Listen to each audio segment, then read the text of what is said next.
जैन साथियों, आपको पता होगा कि हमने इस बुक को सॉल्व करवाना स्टार्ट किए हैं, जिसमें हम लोग सबसे पहले एंसेंट हिस्ट्री को कंप्लीट कर चुके हैं और आपका मध्यकालीन यानी मेडिएवल हिस्ट्री का भी एक क्लास आपको करवा चुके थे।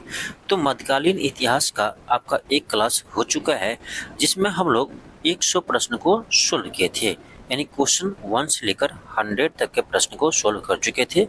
तो आज की क्लास में इस चैप्टर का जितने भी आपका बाकी क्वेश्चन है, मध्यकालीन भारत का जितने भी आपका बाकी क्वेश्चन है, उन सभी क्वेश्चन को हम आज हल करेंगे। यानी आज की क्लास में आपका मध्यकालीन इतिहास समाप्त हो जाएगा। तो चलिए आज की क्लास को हम स्टार्ट करते हैं। क्वेश्चन आपका 101 है। क्वेश्चन है कि निम्नलिखित में से किसे मुगल बादशाह द्वारा बुरहान उल मुल्क की उपाधि प्रदान की गई। यानी किन्हें मुगल बादशाह के द्वारा बुरहान उल मुल्क की उपाधि प्रदान की गई।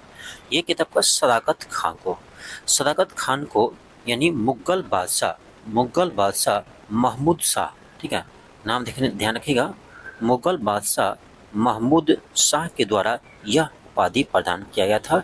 किन्हें किया था? तो सदाकत खान को। ये कौन थे? तो सदाकत खान थे, याद ध्यान रखिएगा, अवध के संस्थापक, ठीक है। अवध राज्य को स्वतंत्र रूप से स्थापना किया था आपको, यानी मुगल से अलग करके, ठीक है। तो ये आपका होगा ऑप्शन नंबर ए होगा। चलिए आगे बढ़ते हैं। आपका क्वेश्चन नेक्स्ट है, क्वेश्चन 102 है। क्वेश्चन कर आपका कि क्वेश्चन आपका सेकेंड है कि अकबर द्वारा अपनाई गई सुलह कुल की अवधारणा निम्नलिखित में से किस पर आधारित थी। तो अकबर ने जो सुलह कुल की नीति जो शुरू किया था, ये था एक धार्मिक सहिष्णुता। इसका मतलब ये होता है आपका कि सार्वभौमिक शांति, और इसका अर्थ ये था कि सभी धर्म के बीच समन्वय करना। इसका मूल उद्देश्य यही था सुलह कुल की नीति का। तो आपका ऑप्शन क्या होगा? ऑप्शन सेकेंड होगा। हम आगे बढ़ते हैं। क्वेश्चन का थर्ड है, वो 103 है कि भक्ति आंदोलन का प्रारंभ किसने किया था। तो देखिए, भक्ति आंदोलन जो है वह आपका दक्षिण भारत से शुरू हुआ था, ठीक है। और दक्षिण भारत में जो है भक्ति आंदोलन का शुरुआत आपका अलवर संतों ने किया था, ठीक है। अलवर संत और नयनार, ठीक है, ध्यान रखना, नयनार संत और अलवर संत ने शुरू किया था। इसमें एक चीज ध्यान रखिएगा, जो अलवर संत वो भगवान विष्णु को मानते थे, ठीक है, भगवान विष्णु को मानते थे। जो नयनार थे वो भगवान शिव को मानते थे, ठीक है। ये भी क्वेश्चन आपके एग्जाम में आते हैं। चलिए हम आगे बढ़ते हैं। क्वेश्चन आपका 104 देखते हैं। क्वेश्चन 104 है कि चैतन्य महाप्रभु किस संप्रदाय से संबंधित है। तो चैतन्य महाप्रभु जो है वो आपका वैष्णव संप्रदाय से संबंधित है। आपका ऑप्शन नंबर 1 होगा। और चैतन्य महाप्रभु को उनके अनुयायियों के द्वारा भगवान कृष्ण का अवतार बताए जाते हैं, ठीक है। यानी चैतन्य महाप्रभु को उनके अनुयायियों के द्वारा भगवान कृष्ण के अवतार माने जाते हैं, ठीक है, ध्यान रखिएगा। क्वेश्चन आपका 105 है। क्वेश्चन कर आपका कि दिल्ली के किस सुल्तान के बारे में कहा गया है कि उसने रक्त एवं लौह की नीति अपनाई। रक्त एवं लौह की नीति अपनाई थी आपका कौन? बलबन ने। ऑप्शन नंबर क्या होगा? तो सेकेंड होगा। बलबन ने रक्त एवं लौह की नीति अपनाई थी, और इसी ने सिजदा और पावोस की प्रथा भी शुरू किया था, आपको याद होगा। ये भी क्वेश्चन आपके एग्जाम में बहुत पूछते हैं, सिजदा और पाइबोस। तो सिजदा और पाइबोस की प्रथा भी शुरू कौन किया था? तो बलबन ने किया था, ठीक है, ध्यान रखिएगा। नेक्स्ट है क्वेश्चन 106 है। क्वेश्चन 106 है आपका कि प्रथम मुगल शासक कौन था, यानी मुगल वंश का स्थापना किसने किया था। ये किया था आपका बाबर ने। ऑप्शन ये होगा। क्वेश्चन नेक्स्ट है क्वेश्चन 107 है। क्वेश्चन का आपका मुगल काल में उत्तर पश्चिम भारत का एक महत्वपूर्ण हस्तशिल्प उद्यान और वितरण केंद्र कौन था। हस्तशिल्प उत्पादन और वितरण केंद्र कौन था? ये था आपका कश्मीर। ऑप्शन ए होगा। क्वेश्चन आपका नेक्स्ट है क्वेश्चन 108 है। कर दिल्ली के किस सुल्तान ने स्वयं को नियामत और खुदाई कहा। यानी कर दिल्ली के किस सुल्तान ने खुद को नियामत और खुदाई कहा। किसने कहा था? ये कहा था आपका बलबन ने, ठीक है। ऑप्शन क्या होगा? सी होगा। तो खुद को नियामत और खुदाई कहा था किसने? बलवन ने कहा था, यानी खुद को ईश्वर का प्रतिनिधित्व मान रहे थे। कौन? बलवन। ठीक है, खुद को ईश्वर का प्रतिनिधित्व मान रहे थे। कौन? बलवन। और इसने जिल्ले इलाही का नारा भी दिया था। ठीक है, जिल्ले इलाही, ये भी ध्यान रखिएगा। और राजतत्व का सिद्धांत भी यही दिया था, किसने? बलवन ने दिया था। ठीक है, इसे आप ध्यान रखिएगा। और सिजदा और पाबोस और रक्त एवं लौह की नीति, ये सभी बलवन के द्वारा ही शुरू किया गया था। इसे भी आप ध्यान रखिएगा। आपका अगला क्वेश्चन है, क्वेश्चन 109 है। क्वेश्चन का आपका कि दिल्ली में लाल किले में मोती मस्जिद का निर्माण किसने करवाया है? तो दिल्ली के लाल किला के अंदर मोती मस्जिद का निर्माण आपका औरंगजेब के द्वारा करवाया गया था। आपका नेक्स्ट क्वेश्चन है, क्वेश्चन 110 है। क्वेश्चन का आपका भारत का अंतिम मुगल शासक कौन था? ये था आपका बहादुर शाह जफर द्वितीय। बहादुर शाह जफर द्वितीय ये मुगल वंश के अंतिम शासक थे। आप सभी के लिए एक आवश्यक सूचना है, यदि आप बीपीएससी एडीओ का तैयारी करना चाहते हैं और सभी विषय के एक साथ तैयारी करना चाहते हैं, तो आपको बता दें हमने आपको एडीओ का एक क्लास आपको लॉन्च किया है। ठीक है, एक बैच लॉन्च किया है जिसमें आपको एडीओ का सभी विषय का आपको क्लास करवाए जाएंगे, चाहे आपका मैथ हो, रीजनिंग हो, जीके जीएस हो, जो भी आपको सभी का आपको तैयारी करवाए जाएंगे। जिसमें आप देख सकते हैं आप यहाँ पर कि हमने अभी तक आपका लगभग 25 क्लास करवा चुके हैं। ठीक है, और सभी को हम पूरे डिटेल्स में पढ़ाते हैं आपको। ठीक है, तो आप देख सकते हैं इसमें आपको पॉलिटिकल अभी चैप्टर में मिलेगा, मूल कर्तव्य, डीपीएसपी, मौलिक अधिकार। ठीक है, देखिए मैथ, रीजनिंग में देखिए श्रृंखला। ठीक है, तो आपको मैथ और प्रॉफिट एंड लॉस, तो मैथ हो चाहे रीजनिंग हो चाहे आपका इन हिस्ट्री, पॉलिटी, ज्योग्राफी हो, सभी विषय का आपको हम क्लास करवा रहे हैं। तो आप यहाँ से इस क्लास को परचेज कर सकते हैं। ठीक है, और बहुत ही कम प्राइस में पीडीएफ भी आपको यहाँ मिल जाएगा। तो पीडीएफ भी सभी का हम यहाँ पर अपलोड कर देते हैं और यहाँ पर टेस्ट मिल जाएगा। ठीक है, तो टेस्ट भी मिलेगा, क्लास भी मिलेगा और आपको पीडीएफ भी मिलेगा। और ये इसका जो प्राइस है अभी आपको हम 400 रुपया कर दिए हैं। ठीक है, तो 400 में ये क्लास आप ज्वाइन कर सकते हैं। क्लास मिलेगा कहाँ पर? तो आपको मिलेगा LK क्लासेस ऐप पर। तो आप प्ले स्टोर पर जाइए और LK क्लासेस को सर्च कीजिए। ठीक है, तो जो प्ले आपको ऐप मिलेगा उस ऐप को डाउनलोड कर लीजिएगा और इसी ऐप पर आपको ये क्लास मिलेंगे। नेक्स्ट है क्वेश्चन 111 है। क्वेश्चन का आपका सल्तनत काल में दीवान और इंसा किस विभाग का प्रमुख था? ये था आपका पत्राचार के विभाग का प्रमुख। ठीक है, दीवान और इंसा पत्राचार विभाग के प्रमुख थे। आपका ऑप्शन क्या होगा? 4 होगा। 1 से 11 का ऑप्शन क्या होगा? 4 होगा, यानी डी होगा। ठीक है, आगे बढ़ते आपका अगला क्वेश्चन है, क्वेश्चन 112 है। क्वेश्चन का आपका मुगल काल में जिस भूमि का स्वामित्व सीधे सुल्तान का होता था उसे क्या कहते थे? तो उसे खालिस कहते थे। ठीक है, यानी खालिस जो भूमि थे वो सीधे यानी राजा यानी साम्राज्य के अधीन होते थे। ठीक है, और इसका कर जो है वो सीधे जो है सुल्तान को प्राप्त होते थे। आपका अगला क्वेश्चन है, क्वेश्चन 113 है। क्वेश्चन का आपका उस्ताद मंसूर चित्रकार किस सुल्तान के राज दरबार में रहता था? ये जहांगीर के राज दरबार में रहते थे उस्ताद मंसूर। ठीक है, ध्यान रखिएगा। आपका अगला क्वेश्चन है, क्वेश्चन 114 है। क्वेश्चन का आपका भारत पर तैमूर लंग का आक्रमण कब हुआ था? भारत पर तैमूर लंग का आक्रमण कब हुआ था? ये होता आपका 1398 ईस्वी में। 1398 ईस्वी हुआ था। देखिए एक चीज ध्यान रखिएगा, तैमूर जब भारत पर पहली बार आक्रमण किया था तो उस समय दिल्ली के शासक कौन थे? तो उस समय दिल्ली के शासक तब का नादिर महमूद शाह। ठीक है, नादिर महमूद शाह थे। और ये किस वंश के शासक थे? तो ये था आपका तुगलक वंश के शासक। ठीक है, नादिर मोहम्मद तुगलक भी कहते हैं इसको। ठीक है, तो नादिर मोहम्मद शाह शासक थे। उसी के समय भारत पर तैमूर लंग ने आक्रमण किया था 1398 में। आपका अगला क्वेश्चन है, क्वेश्चन का 115 कि किस शासक को अभिनव भारताचार्य कहा जाता है? किस शासक को अभिनव भारताचार्य कहा जाता है?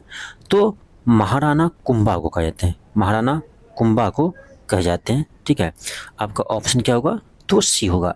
महाराणा कुंभा जो थे वो कहाँ के शासक थे? ये था आपका मेवाड़ साम्राज्य का, यानी मेवाड़ वंश के। मेवाड़ साम्राज्य के शासक कौन थे? तो महाराणा कुंभा थे। ठीक है, और यह संगीत के विद्वान भी थे। ठीक है, संगीत के विद्वान भी थे। आपका अगला क्वेश्चन है क्वेश्चन 116 है। क्वेश्चन का आपका कश्मीर का अकबर किसे कहा जाता है। ये क्वेश्चन देखिए स्टेट में पूछा है, लेकिन ये क्वेश्चन आपका बीपीएससी एग्जाम में भी पूछा गया है। ठीक है, कश्मीर का अकबर किसे कहा जाता है, तो कश्मीर के अकबर कहते हैं जैनुल अबदीन को। ठीक है, जैनुल अबदीन को कश्मीर का अकबर कहते हैं, क्योंकि इन्होंने भी आपका उदार धार्मिक नीति अपनाई थी। ठीक है, जैसे अकबर ने उदार धार्मिक नीति अपनाए थे, उसी तरह से आपका यानी जैनुल अबदीन ने भी उदार धार्मिक नीति अपनाए थे। ठीक है, इसलिए इन्हें कश्मीर का अकबर कहा जाता है। आपका अगला क्वेश्चन है क्वेश्चन 117 है। क्वेश्चन का आपका कि दिल्ली सल्तनत की दरबारी भाषा क्या थे, तो ये थे फारसी। ठीक है, ऑप्शन बी होगा। आपका अगला क्वेश्चन है क्वेश्चन 118 है। क्वेश्चन का आपका कि गुरु गोविंद सिंह की हत्या कब हुई थी। गुरु गोविंद सिंह की हत्या कब हुई थी, तो आपका 1708 ईस्वी में होगा। ऑप्शन नंबर 2 होगा। कहाँ हुआ था, तो महाराष्ट्र में। ठीक है, आपका अगला क्वेश्चन है क्वेश्चन 119 है। क्वेश्चन का आपका कि चौथ और सरदेश मुखी का संबंध किस शासक से था। तो देखिए चौथ और सरदेश मुखी जो है वो मराठा साम्राज्य से संबंधित है, और ये थे क्या, तो ये कर थे, एक प्रकार के कर थे आपका चौथ और सरदेश मुखी। तो कह रहा है ये किस शासक से संबंधित है, तो क्या होगा आपका देखते हैं। ऑप्शन नंबर 2 होगा, शिवाजी महाराज। शिवाजी महाराज से संबंधित हैं। और ध्यान रखिएगा ये जो आपका सरदेश मुखी थे, ठीक है, दोनों कर के बारे में जान लीजिए। सरदेश मुखी जो थे ये भी एक प्रकार के कर थे।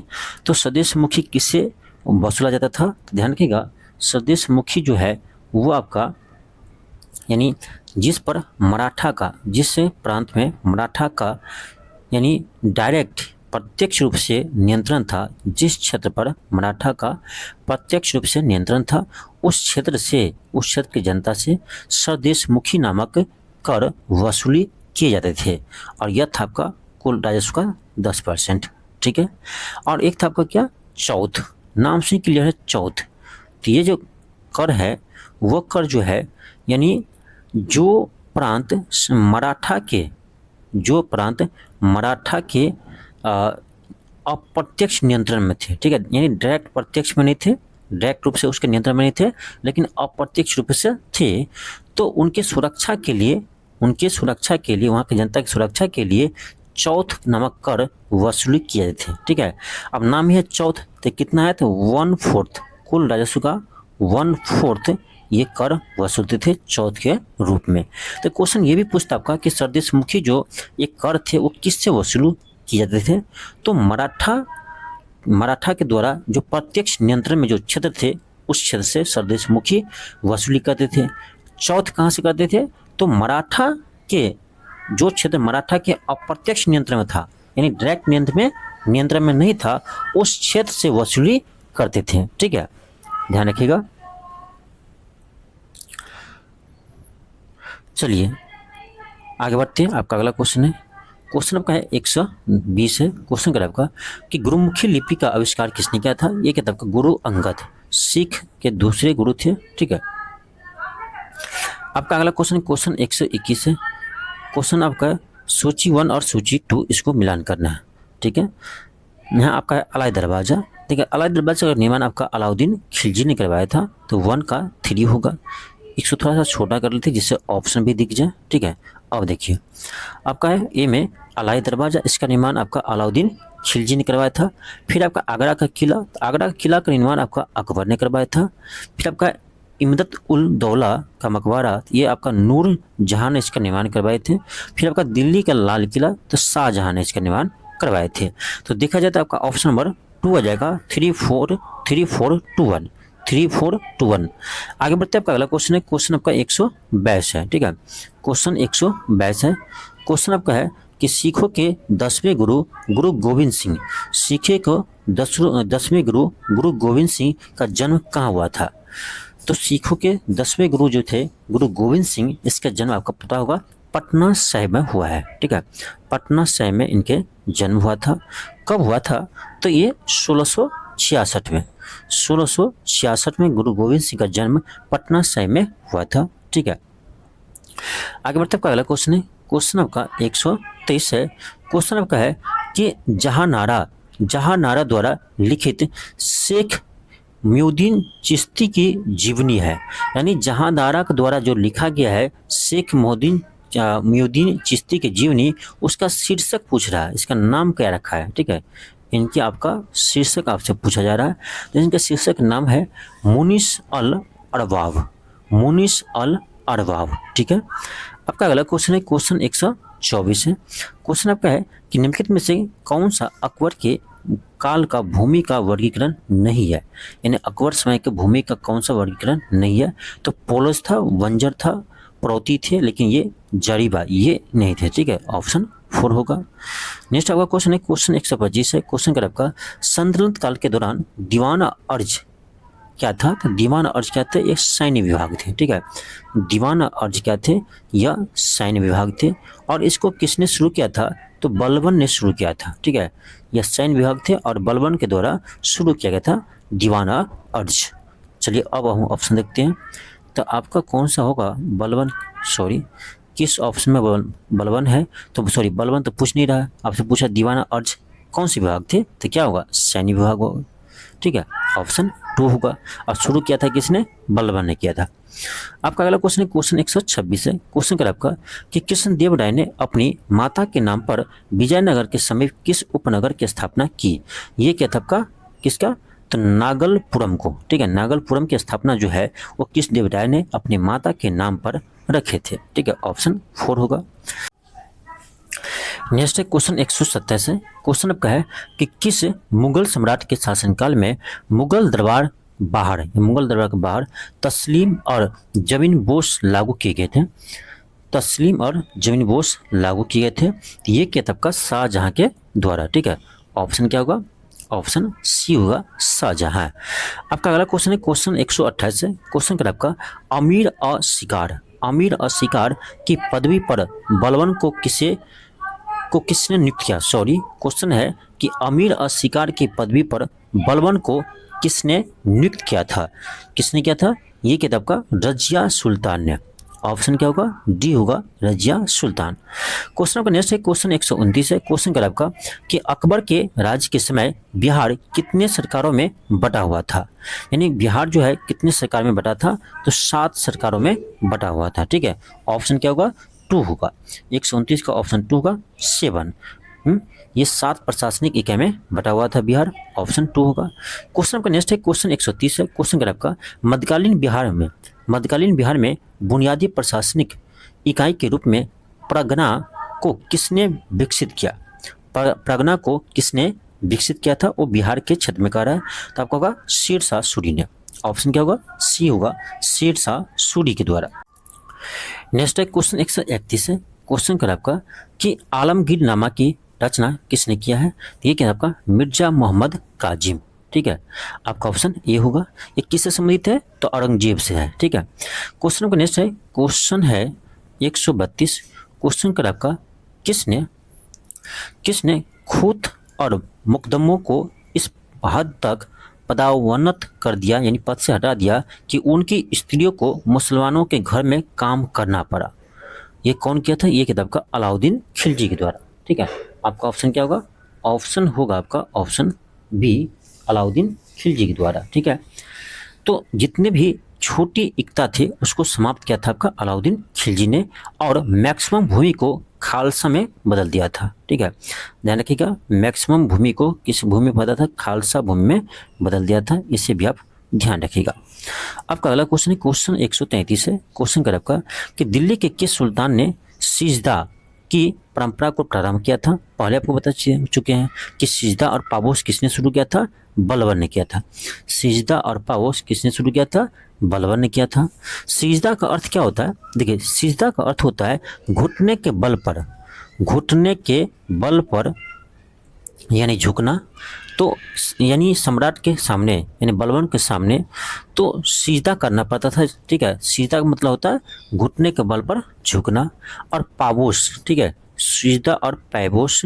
तो पैबोश का अर्थ क्या होता है, तो पैबोश का अर्थ होता है कि सम्राट के पैर को चूमना। ठीक है, पैबोश का अर्थ ही था पैर को चूमना।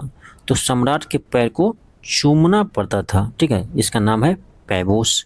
तो सीधा और पैबोस प्रथा शुरू किया था आपका बलबन ने।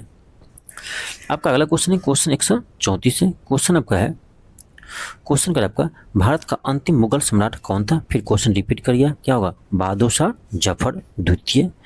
आपका नेक्स्ट क्वेश्चन है क्वेश्चन आपका 135 है। क्वेश्चन का आपका 1756 में सिराज उद्दौला के बाद क्वेश्चन है कि 1756 में सिराज उद्दौला किसके बाद बंगाल के नवाब बने? क्योंकि यहाँ कॉमा लिखा हुआ है तो आपको ऐसे ही पढ़ना पड़ेगा इसको कि 1756 में सिराज उद्दौला किसके बाद जो है वो बंगाल के नवाब बने? तो अलीवर्दी खान के बाद, अलीवर्दी खान की मृत्यु के बाद सिराज उद्दौला बंगाल के नवाब बने। ठीक है, इसको आपको ध्यान रहेगा। और अलीवर्दी खान के बाद कौन बना था? तो मीर जाफर बना था, ये भी ध्यान रखना। ठीक है, चलिए आगे बढ़ते हैं। क्वेश्चन आपका है क्वेश्चन 136 है। क्वेश्चन आपका 136 है। क्वेश्चन का आपका फिरोज शाह तुगलक के दौरान नहरों के बनाने और रख रखाव के खर्चों किसके द्वारा वहन किए जाते थे? तो राज्य के द्वारा। ठीक है, राज्य के राजस्व से खर्च किए जाते थे। और ध्यान रखिएगा, आपसे क्वेश्चन पूछता है कि सबसे अधिक नहरों का निर्माण किसके समय हुआ था? तो फिरोज शाह तुगलक के समय ही सबसे अधिक नहरों का निर्माण कराया गया था। ठीक है, इससे आप ध्यान रखिएगा। और इसने एक नया कर शुरू किया था। ठीक है, इसने एक नया कर शुरू किया था। ठीक है, हक और सर्व, नाम ध्यान रखिएगा। हक और सर्व, हक और सर्व यह कौन सा कर था? तो हक और सर्व एक यानी ये नहर के रख रखाव के लिए हक और सर्व नामक एक कर भी लगाए थे। ठीक है, तो ध्यान रखिएगा, नहरों के रख रखाव के लिए हक और सर्व नामक यानी एक तरह से कह सकते हैं ये पानी कर था। ठीक है, जल कर था, ये भी कह सकते हैं। ठीक है, तो आपका ऑप्शन नंबर फर्स्ट होगा। आपका अगला क्वेश्चन है क्वेश्चन 137 है। क्वेश्चन का आपका कि आईने अकबरी किसने लिखी? तो आईने अकबरी लिखा है आपका अब्बुल फज्जल के द्वारा आपका आईने अकबरी लिखा गया है। आपसे एक प्रश्न है, आपको प्रश्न बताना है कि आईने अकबरी जो है वो किन भाषा में लिखा गया है। ठीक है, आपको जवाब देना है कि आईने अकबरी जो अब्बुल फज्जल लिखा है वो किस भाषा में लिखा है। इसका जवाब कमेंट बॉक्स में आप लोग जरूर दीजिएगा। आपका अगला क्वेश्चन 138 है। क्वेश्चन 138 है कि विजयनगर का महानतम शासक कौन था? ये था आपका कृष्णदेवराय। विजयनगर के महानतम शासक कौन थे? कृष्णदेवराय थे। और आपको पता होगा कि विजयनगर साम्राज्य में आपको 4 वंश था, जिसमें आपका जो कृष्णदेवराय है वो आपका तुलु वंश के शासक थे। ठीक है, किस वंश के शासक थे? तो तुलु वंश के शासक थे। ठीक है, आपका अगला क्वेश्चन है क्वेश्चन 139 है। क्वेश्चन का आपका समृद्धि ने षड्यंत्र और विद्रोह को जन्म दिया तथा दरिद्रता, अस्थायित्व और शांति को गारंटी देती थी, यह किसने कहा था? यह कहा था आपका जियाउद्दीन बर्नी ने। किसने कहा था? जियाउद्दीन बर्नी ने कहा था। किस पुस्तक में कहा था? तो ध्यान रखिएगा, तारीख ऑफ फरिश्ता। ठीक है, तारीख ऑफ फरिश्ता नामक अपने बुक में ये कहा था कि समृद्धि ने षड्यंत्र और विद्रोह को जन्म दिया तथा दरिद्रता, अस्थायित्व और शांति को गारंटी देती है, ये कहा था जियाउद्दीन बर्नी ने। आपका अगला क्वेश्चन है क्वेश्चन 140 है। क्वेश्चन कहता है आपका कि निम्नलिखित में से कौन सा सही रूप से सुमेलित नहीं है? अलाई दरवाजे का निर्माण अलाउद्दीन खिलजी ने करवाया था, ये तो सही है। जमात खान मस्जिद का निर्माण किसने करवाया था? बलबन ने, गलत है। इसका निर्माण आपका बलबन ने नहीं किया था, अलाउद्दीन खिलजी ने किया था। ठीक है, इसका निर्माण आपका अलाउद्दीन खिलजी ने करवाया था। तो आपका सेकेंड ही गलत है, बाकी आपका सही है। तो इसका आंसर क्या होगा? ऑप्शन 2 होगा, जो गलत है। आपका अगला क्वेश्चन है क्वेश्चन 141 है। क्वेश्चन का आपका कि विजयनगर साम्राज्य में अमरक शब्द का अर्थ क्या था? विजयनगर साम्राज्य में अमरक शब्द का अर्थ क्या था? तो इसका अर्थ था सैनिकों को अनुदान। ठीक है, अमरक जो है वो एक भूमि थे जो सैनिक को उनके सेवा के बदले, ठीक है, उनके सेवा के बदले भूमि अनुदान किए जाते थे। ठीक है, तो आपका ऑप्शन नंबर बी होगा। क्वेश्चन नेक्स्ट आपका क्वेश्चन कर रहा है औरंगजेब की मृत्यु कब हुआ था? औरंगजेब की मृत्यु आपका 1707 में हुआ था, ऑप्शन नंबर ए होगा। क्या होगा? आपका ऑप्शन नंबर ए होगा। औरंगजेब को जिंदा पीर भी कहते हैं, ध्यान रखिएगा, ठीक है। क्वेश्चन 143 है, मोहम्मद बिन तुगलक के शासनकाल में भारत आए प्रसिद्ध मुस्लिम खोजकर्ता इब्न बतूता किस देश के थे? ये था आपका मोरक्को निवासी, ठीक है। मोरक्को निवासी थे आपका इब्न बतूता, जो किसके समय आया था? तो मोहम्मद बिन तुगलक के समय उनके दरबार में आए थे। आपका अगला क्वेश्चन है, क्वेश्चन 144 है, कर इब्न बतूता किस सदी में भारत आया था? अभी हम लोग पढ़े कि इब्न बतूता जो है कहाँ के थे? तो मोरक्को के निवासी थे और मोहम्मद बिन तुगलक के दरबार में आए थे। तो करा इब्न बतूता जो है किन सदी में आया था? तो उसके लिए आपको डेट याद रखना होगा, तभी आपको पता होगा। तो इब्न बतूता लगभग आपका 1333 ईस्वी में भारत आए थे, ठीक है। तो ये कौन सा सदी में है? तो ये 14वीं सदी होगा, तो आपका ऑप्शन नंबर बी होगा। आपका अगला क्वेश्चन है, क्वेश्चन 145 है, क्वेश्चन कर आपका कि मुगल काल में पूरे राज्य का वित्त व्यवस्था का कौन अधिकारी देखता था? तो ये था आपका दीवान देखते थे, ठीक है। ऑप्शन नंबर ए होगा। आपका अगला क्वेश्चन है, क्वेश्चन आपका है क्वेश्चन 146 है, क्वेश्चन कर आपका कि सर्वप्रथम इल्तुतमिश को कहाँ का गवर्नर बनाया गया था? तो ग्वालियर का यानी गवर्नर बनाया गया था। ऑप्शन नंबर थर्ड होगा। क्वेश्चन आपका 147 है, क्वेश्चन कर आपका किस स्थान पर इल्तुतमिश ने गजनी के ताजुद्दीन यल्दौज को बुरी तरह से पराजित किया और बंदी बना लिया? ये ताराइन के क्षेत्र में किया था। ऑप्शन नंबर ए होगा। आपका अगला क्वेश्चन है, क्वेश्चन 148 है कि इल्तुतमिश को खरीदने में कुतुबुद्दीन को कितना खर्च करना पड़ा था? यानी आपको पता होगा कुतुबुद्दीन ऐबक का यानी दास थे कौन? इल्तुतमिश।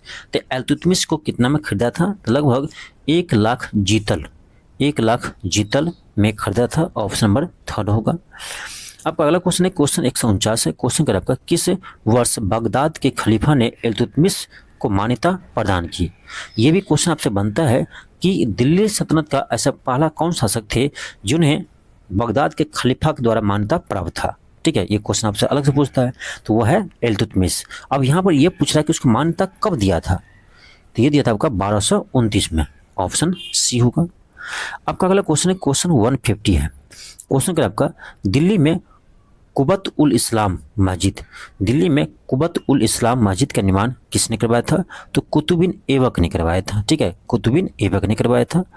आपका अगला क्वेश्चन है, क्वेश्चन 151 है, क्वेश्चन कर आपका दिल्ली सल्तनत के इतिहास में किस अवधि को चालीसा का शासन कहा जाता है?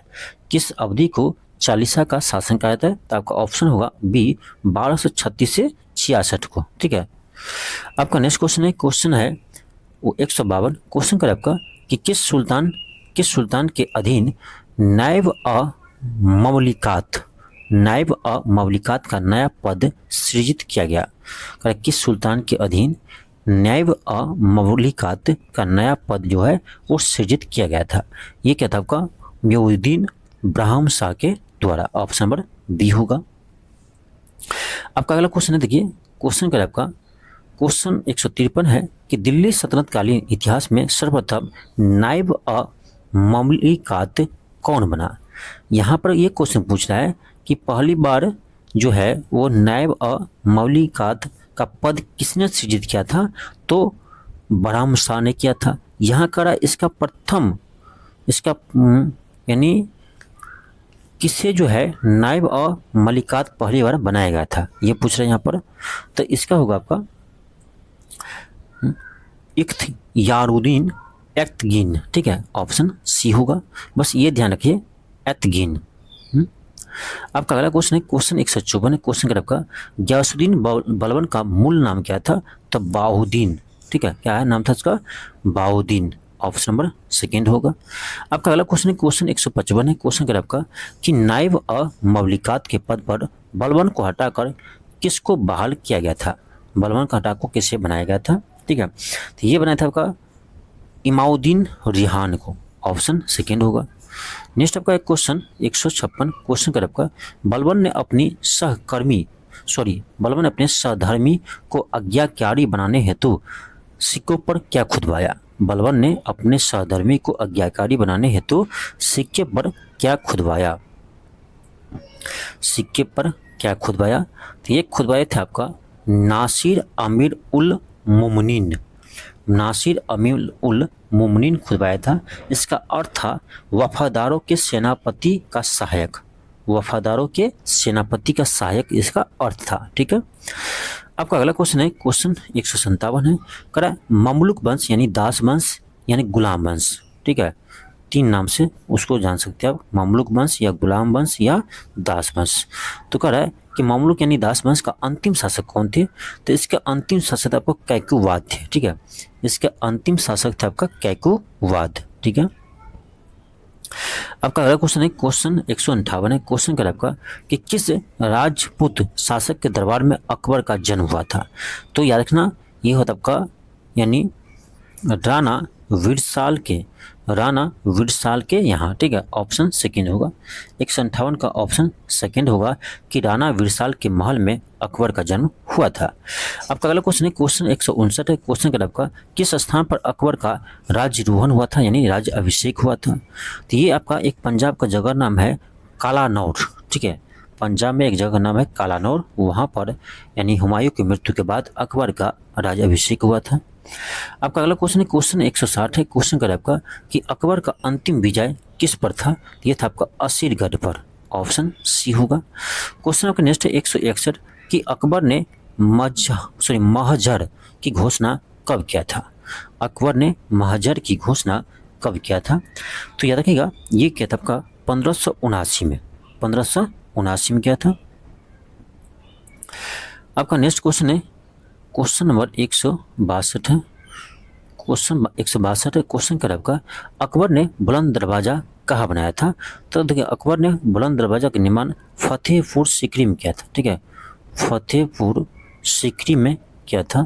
तो ये आपका कहीं पर नहीं है, तो आपका ऑप्शन नंबर ई होगा, इनमें से कोई नहीं। आपका नेक्स्ट क्वेश्चन है, कह ताजमहल का वास्तुकार कौन था? ताजमहल का निर्माण किसने किया? शाहजहां, सबको पता है। इसका वास्तुकार पूछ रहा है, तो इसका वास्तुकार था आपका उस्ताद अहमद लाहौरी। ठीक है, उस्ताद अहमद लाहौरी थे, तो ऑप्शन नंबर फर्स्ट होगा।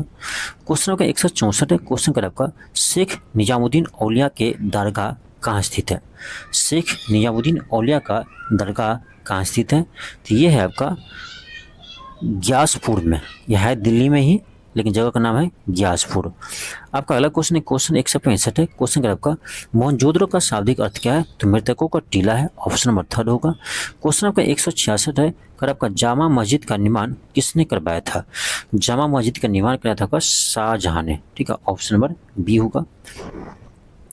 क्वेश्चन का नेक्स्ट है 167 है कि विजयनगर साम्राज्य की राजधानी कहाँ थी? तो हम्पी थी, ऑप्शन सी होगा। क्वेश्चन नेक्स्ट आपका क्वेश्चन 168 है कि गुलामगिरी किस भाषा में लिखा गया? अब देखो ये है मेडिएवल हिस्ट्री, लेकिन क्वेश्चन आ गया मॉडर्न हिस्ट्री का। आपको पता हो गुलामगिरी लिखा है किसने? ये क्वेश्चन बीपीएससी पूछा है पिछले बार। तो गुलामगिरी जो लिखा है ज्योतिबा फुले लिखा है। ठीक है, गुलामगिरी किसने लिखा? ज्योतिबा फुले लिखा। ठीक है, ये कह रहा किस भाषा में लिखा गया है? ये आपको मराठी भाषा में लिखा गया। ठीक है, मराठी भाषा में लिखा गया। आपका अगला क्वेश्चन है, क्वेश्चन 169 है, क्वेश्चन कर आपका कि जजिया कर किसने लागू किया? तो पहली बार जजिया कर आपका मोहम्मद बिन कासिम ने शुरू किया था। ठीक है, उसके बाद अकबर ने उस पर रोक लगा दिया था, जजिया कर पर अकबर ने रोक लगा दिया था। उसके बाद आपका औरंगजेब ने पुनः जजिया कर को शुरू किया था। ठीक है, पुनः जो है वो शुरू किसने किया था? तो औरंगजेब ने किया था, याद रहेगा। मोहम्मद बिन कासिम पहली बार जजिया कर लगाया था गैर मुसलमानों पर। ठीक है, उसके बाद अकबर ने उस पर रोक लगाया था और दोबारा जो है वो आपका औरंगजेब ने शुरू किया था। ठीक है, आपका अगला क्वेश्चन है, क्वेश्चन 170 है, क्वेश्चन कर आपका कि गुरु नानक का जन्म कहाँ हुआ था? तो ये आपका तलवंडी में हुआ था, जो वर्तमान में पाकिस्तान के ननकाना शहर में है। ठीक है, नेक्स्ट है क्वेश्चन 172 है, क्वेश्चन कर आपका किस मुगल शासक ने शाहू को मुक्त कर दिया था? देखिए शाहू जो थे वो आपका यानी मराठा के शासक शिवाजी के, मराठा सम्राट शिवाजी के पोते थे। ठीक है, जिसे यानी औरंगजेब ने कैद करके रखा था। उसके बाद आपको यानी म्यूजियम जिसका नाम था बहादुर शाह प्रथम, तो उन्होंने शाहू को मुक्त कर दिया था, यानी छोड़ दिया था। आपका अगला क्वेश्चन है, क्वेश्चन 173 है, क्वेश्चन कर आपका कि इन बतूता को दिल्ली का काजी किसने नियुक्त किया था? ये क्या था आपका? मोहम्मद बिन तुगलक, क्योंकि आपको याद होगा मोहम्मद बिन तुगलक के समय ही मोरक्को निवासी इन बतूता भारत आए थे? तो आपका ऑप्शन सी होगा। क्वेश्चन नेक्स्ट है, क्वेश्चन 174 है कि ताजमहल का निर्माण किसने करवाया? तो सबको पता है शाहजहां ने। आपका नेक्स्ट क्वेश्चन है, क्वेश्चन 175 है, करा अलवर संत किसके उपासक थे? तो आपको हम बताए थे ना, एक था अलवर, एक था नयनार, ठीक है। तो नयनार, अलवर जो थे वो विष्णु भगवान के उपासक थे और नयनार जो थे वो शिव भगवान के उपासक थे। तो आपका ऑप्शन ए होगा। नेक्स्ट आपका क्वेश्चन 176 है, क्वेश्चन कर आपका अब्दुल रज्जाक किसके शासनकाल में भारत आया था? यह आया था आपका देवराय द्वितीय के दरबार में। ऑप्शन सी होगा। क्वेश्चन आपका 177 है, कर सूफी किस रूप में जाने जाते थे? तो मुस्लिम संत को सूफी कहते थे, ठीक है। ऑप्शन बी होगा। क्वेश्चन पर 178 है, करा झरोखा दर्शन किसने शुरू किया था? झरोखा दर्शन किसने शुरू किया था? ये किया था आपका अकबर ने। झरोखा दर्शन का मतलब ये हुआ कि सम्राट अकबर ने अपने बालकोनी में आते थे जनता को दर्शन करने के लिए, ठीक है। नहीं, जनता को दर्शन कराने के लिए, उसी के नाम दिया झरोखा दर्शन, ठीक है। तो ऑप्शन सी होगा। आपका अगला क्वेश्चन है, क्वेश्चन 179 है। क्वेश्चन आपका है कि मुगल साम्राज्य की राजधानी किसके द्वारा आगरा से दिल्ली स्थानांतरित किया गया था? आगरा से दिल्ली किस मुगल शासक ने अपनी राजधानी स्थापित किया था? ये क्या था आपका शाहजहां ने। ऑप्शन सी होगा। क्वेश्चन आपका नेक्स्ट है 180 है कि शेरशाह सूरी का मकबरा कहाँ स्थित है? ये बिहार के सासाराम में है। ऑप्शन ई होगा। क्वेश्चन 181 है और आज का लास्ट क्वेश्चन है, यानी मध्यकालीन इतिहास का अंतिम प्रश्न है। क्वेश्चन है, निम्नलिखित में से कौन सा किला राजस्थान में स्थित नहीं है?